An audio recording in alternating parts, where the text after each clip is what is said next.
No my dear friend, मैं तुम्हें भड़वा कहता हूं, दलाल कहता हूं, और बताओ और इससे ज्यादा भी कुछ बोलिए।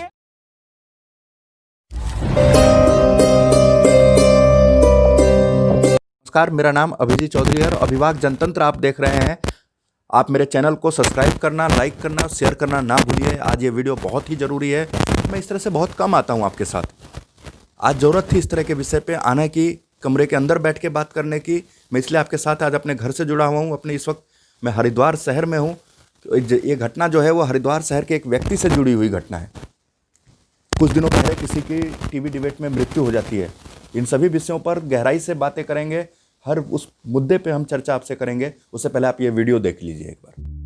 देखिए, बहस के करीब 15 मिनट निकल चुके हैं। मुझे सिर्फ 1.5 मिनट दे दीजिएगा अनइंटरप्टेड बोलने के लिए। मैं कंप्लीट कर लूं? जी, आप एक विद्वान एंकर हैं और मुझे लगता है ऐसे निष्पक्ष भी होंगे। गली मोहल्ले की चाय की दुकान पे नहीं खड़े हुए। देवगन, तुम्हें बात नहीं सुननी तो बुलाए मत करो। मैंने बात सुनी है तभी बुलाया है। दलाल की तरह बात मत करो और ये धमकी देना बंद करो। बात मत करो। ये धमकीबाजी देना बंद करो। दलाल भड़वे की तरह बात मत करो। बात करनी है पत्रकार की तरह बात करो। भाषा की मर्यादा रखिए। बात मत करो। नो माय डियर फ्रेंड, मैं तुम्हें भड़वा कहता हूं, दलाल कहता हूं, और बताओ और इससे ज्यादा भी कुछ बोलिए। बिल्कुल, हाँ बिल्कुल। कम से कम मर्यादा रखिए सर, कम से कम मर्यादा रखिए, थोड़ी मर्यादा रखिए। अगर पलट के मैं आपको 4 शब्द बोल दूं तो कैसा लगेगा? पर मैं नहीं बोलूंगा। सोचेगा आपने क्या बोला, और ब्रेक के बाद अगर माफी मांगने का मन हो तो मांग भी लीजिएगा। राजीव त्यागी, मैं आपको एक मौका देता हूं। अगर आप इन शब्दों पर खेद जताना चाहते हैं तो आपका स्वागत है। बिल्कुल खेद नहीं जताना चाहता, मैं अपनी बात पे कायम हूं। नहीं, बिल्कुल आप अपनी बात पे कायम हूं। मैं आपसे जानना चाह रहा हूं, मेरा चैनल आपसे जानना चाह रहा है ऑफिशियली, क्या आपको लगता नहीं है कि आवेश में आपने ज्यादा बोल दिया?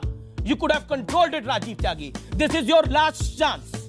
नहीं, आप उन शब्दों के बारे में क्या कहते हैं? गौरक्षक, आप उन शब्दों के बारे में क्या कहते हैं राजीव जी? मैं जवाब, ये डिबेट आगे नहीं बढ़ेगी उन शब्दों के बिना, आगे नहीं बढ़ेगी debate. Rajeev Tyagi, tonight I am clear. शब्द पर आपको खेद है? मुझे बिल्कुल भी आपके प्रति जो मैंने 2 शब्द इस्तेमाल किए हैं, अगर आप मुझे मजबूर करेंगे तो मैं दोबारा इस्तेमाल करूंगा। चलिए सर, फिर thank you sir. No my dear friend, मैं तुम्हें भड़वा कहता हूं, दलाल कहता हूं, और बताओ मैंने कितनी बढ़िया बात कही है। और जो दर्शक आपको सुन रहे होंगे वो कह रहे होंगे, अगर हम करें तो करें क्या, बोले तो बोले क्या। सिद्ध होने के लिए गांधी को, नेहरू को, अंबेडकर को, मोदी को, व्यक्ति विशेष को गाली देना, उस संबंध को समुदाय के प्रति टारगेट करना जरूरी है। आपने वीडियो देख लिया, लगभग 1.5 मिनट की ये वीडियो है, और इसमें किस तरह की अमर्यादित भाषा का किसने प्रयोग करा है, किसके लिए प्रयोग करा है और किस तरह से करा है, और बार बार मौके देने के बाद भी अपने शब्दों को वापस ना लेना, क्या ये जायज है? और अचानक से एक नेचुरल डेथ को जिस तरह से पॉलिटिकली मुद्दा बना दिया जाता है, जिस तरह से एक नेपोटिज्म टाइप में कर दिया जाता है, जिस तरह से एक व्यक्ति विशेष के प्रति, एक समुदाय के प्रति, एक पार्टी के प्रति, एक दल के प्रति, एक समय के प्रति इस तरह से मुद्दे को घुमा फिरा के प्रस्तुत करने की कोशिश करी जा रही है। उसको इस तरह से उससे जुड़े हुए लोगों के माध्यम से आपके सामने लाया जा रहा है कि वो प्रश्न चिन्ह खड़ा कर देता है। क्या ऐसा करना जायज़ है? आप खुद से सवाल पूछिए। अगर किसी व्यक्ति विशेष को हार्ट अटैक आता है तो 1 से 1.5 घंटा 2 घंटा पहले उसके अंदर वो बेसिक लक्षण आने लग जाते हैं, बेचैनी होना, घबराहट होना। तो आदमी लगता है कि नहीं, कभी कभी हो जाता है ऐसा। किसी किसी की मृत्यु पहले हार्ट अटैक पे हो जाती है, किसी की मृत्यु तीसरे हार्ट अटैक पे भी होती है। क्या इस वीडियो को देख के लगता है कि कोई व्यक्ति इतना कमजोर था वो, जिस तरह की बातें उन्होंने इस वीडियो में करी है? अब प्रसिद्धि के लिए हम किस तरह की चीजें कर रहे हैं आजकल समाज में? ये गोदी मीडिया शब्द कहां से आया? मीडिया के 2-3 टुकड़े किसने करे? कुछ लोग यूट्यूब पे घर बैठ के इस पे समीक्षा कर रहे हैं, कुछ लोग टीवी चैनलों पे ही कर रहे हैं।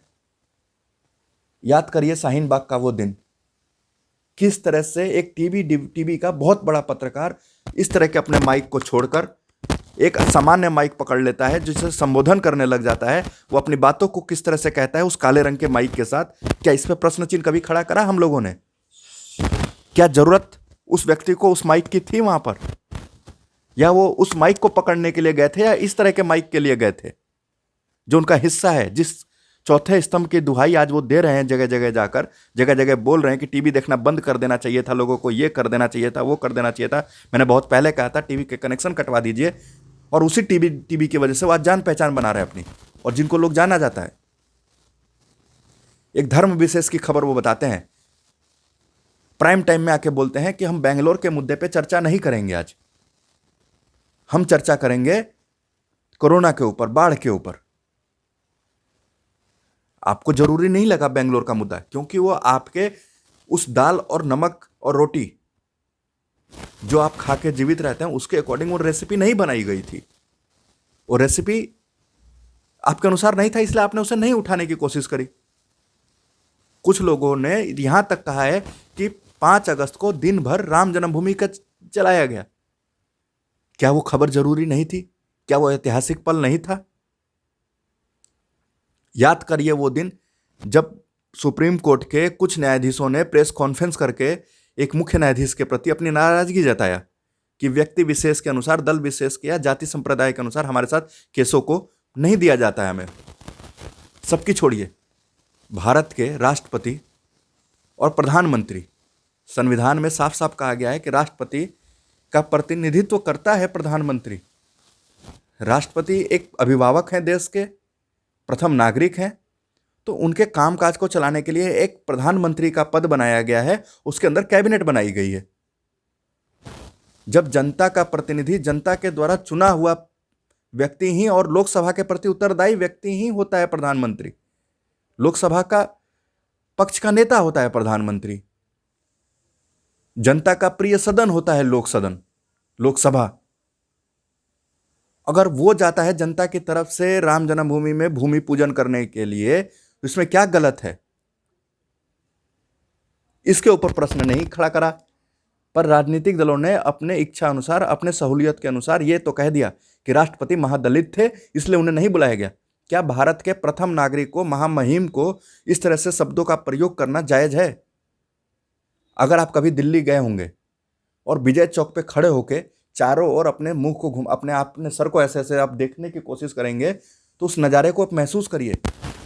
सामने आपको संसद, सामने आपको रायसीना हिल्स की उस पहाड़ी पे बना हुआ जो राष्ट्रपति भवन है, जो उसके चारों मंत्रालय, प्रधानमंत्री का कार्यालय है, नॉर्थ ब्लॉक, साउथ ब्लॉक, उस चढ़ाई को महसूस करिए, उस गर्व को महसूस करिए आप। क्या आप या कोई भी व्यक्ति, कोई भी दल, बीजेपी हो, कांग्रेस हो, आम आदमी पार्टी हो, क्या वो जायज कर रहे हैं? क्या वो जायज है? उस सामने वो संसद भवन में लगे हुए पिलर, उन खंभों के खातिर क्या आप जायज करते हैं? इसकी खबरें कितनी चलाई गई? आज इस बात की यूट्यूब पे या किसी विशेष चैनल पे, जो अपने आप को गोदी मीडिया नहीं कहते हैं, जो शब्द ये आया आखिर कहां से? देखने वाले दर्शक वही हैं, अलग से तो लोग पैदा नहीं हो रहे उस चैनल को देखने के लिए। हम ही वो लोग हैं जो एबीपी न्यूज भी देखते हैं, आज तक भी देखते हैं, जी न्यूज भी देखते हैं, एनडीटीवी भी देखते हैं, इंडिया टीवी भी देखते हैं, रिपब्लिक भारत भी देखते हैं। कोई कहता है कि हम ये चैनल नहीं देखते, ये चैनल वो है, ये चैनल उसके पक्ष का है, ये चैनल इसके विपक्ष का है। कहां तक जायज है? आखिर टीआरपी आती कहां से है? वो चीजें जो आप फेसबुक पे छोटे छोटे वीडियो क्लिप या फोटो के रूप में शेयर करते हैं, वो बिना देखे शेयर हो गई क्या? चीजों को देखा है ना आपने, या किसी पक्ष वाले के कहने पे आपने वो शेयर का आपने कर दिया है? ऐसे कैसे चलेगा? क्या चीजें हम करने की सोच रहे हैं, कैसा हम भविष्य, कैसा देश बनाने की सोच रहे हैं?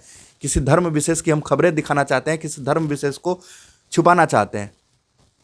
दिल्ली दंगे हुए, दिल्ली के दंगों के समय में नहीं पता था कि क्या चल रहा है, उसमें हर तरह के व्यक्ति को घसीटा गया। जब दिल्ली के दंगों का सब कुछ वास्तविकता सामने आ गई है, तो आपने उस चीज को छिपाने के लिए उसके ऊपर कभी भी डिबेट, कभी भी उसका विश्लेषण, कभी भी खबरों को अपने तरीके से नहीं बताने की कोशिश करी। क्या प्रसिद्धि हासिल करने के लिए सरकार के खिलाफ हाँ का मतलब ना ही होता है क्या? आप फेमस होना चाहते हैं, आप एक अच्छे ब्लॉगर बनना चाहते हैं, आप एक अच्छे यूट्यूबर बनना चाहते हैं, तो आपको इसके लिए क्या सरकार की हर बात में कमियां ढूंढनी जरूरी है, या वो कमियां ही जायज होंगी? किस तरह की हम चीजें कर रहे हैं और किस तरह की चीजें हम यहाँ पे, जब विपक्षी दलों के अंदर ही उसके सदस्यों को बोलने की स्वतंत्रता नहीं है, उसके सदस्य अपनी बातों को नहीं रख सकते, उसके सदस्य अपने अध्यक्ष को नहीं चुन सकते ठीक तरीके से, तो कैसे हम बातें कहते हैं कि हम संविधान की रक्षा के लिए या लोगों के हक की लड़ाई लड़ रहे हैं? 2-2 महीने तक होटल में बैठ के हक की लड़ाई लड़ना और अचानक से सब कुछ ठीक हो जाना, और विधानसभा का सत्र इस कोविड-19 महामारी के समय में बुलाना, जहां पे फाइनल ईयर के जो भी यूनिवर्सिटी के बच्चे हैं वो एग्जाम देने के लिए तरस रहे हैं, उनके आयोजन की व्यवस्था ना हो पाना पर विधानसभा सत्र के लिए आयोजन की व्यवस्था आप कर लेते हैं। और जो आप 2 महीने तक होटलों में बैठे थे और आप अचानक आके ये कहते हैं टीवी पे कि हमें तो पीछे वाली सीट इसलिए दी गई थी कि हम बॉर्डर के सबसे मजबूत सिपाही हैं। क्या सिपाही इतना कमजोर होता है क्या कि वो पद विशेष के लिए या दल विशेष के लिए या व्यक्ति विशेष के लिए अपने हिसाब से अपनी चीजों को टारगेट करने लगता है, अपनी चीजों को बताने लगता है? क्या पद विशेष के लिए, दल विशेष के लिए व्यक्ति इस तरह से भी हो सकता है क्या? अपने हिसाब से अपनी चीजों को प्रेजेंट करने लग जाता है और अचानक 2 महीने के बाद सब कुछ ऑल इज वेल। आप भी सोच रहे होंगे कि मुद्दा तो राजीव त्यागी का था और इस तरह की बातें हो रही हैं, क्योंकि उसको एक टारगेट के रूप में प्रेजेंट करा जा रहा है नेचुरल डेथ को। और यही वो लोग हैं, यही वो संकरण है, यही वो समुदाय है जो सुशांत सिंह राजपूत के आत्महत्या को कहता है कि नेचुरल डेथ है, जो कि वास्तविकता रूप से कई सारी कड़ियां खुल के आ रही हैं सामने। कितनी चर्चा हुई थी एक टीवी पत्रकार के ऊपर रात को परिवार के साथ जाते हुए जब हमला होता है, कितने चैनलों ने उस चीज की चर्चा करी।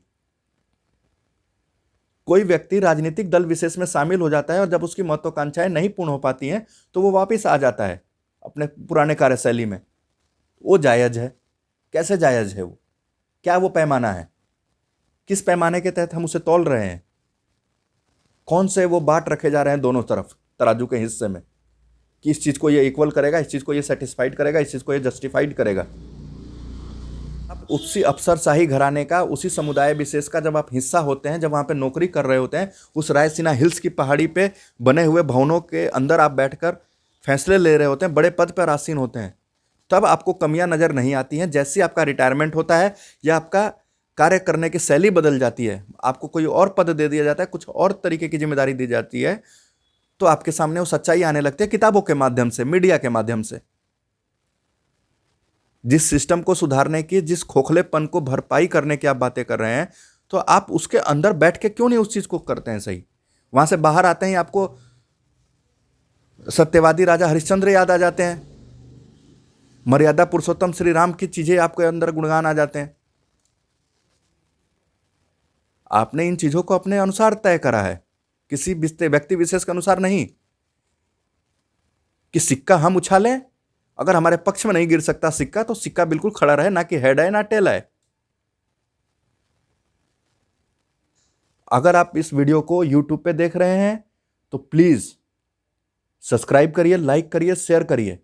डिस्क्रिप्शन में हमारे सभी सोशल मीडिया पे जहां जहां हम लोग एक्टिव हैं, जैसे कि ट्विटर, फेसबुक, इंस्टाग्राम, हमारे फेसबुक पेज, उस सभी चीज़ों को लिंक दिए जाएंगे। आप खुलकर कमेंट बॉक्स में अपनी राय दीजिए, उन बातों को कहिए हमसे, जिस मुद्दे पे आप हमसे बात करना चाहते हैं, जिस खबरों को आप हमारे माध्यम से औरों तक पहुंचाना चाहते हैं।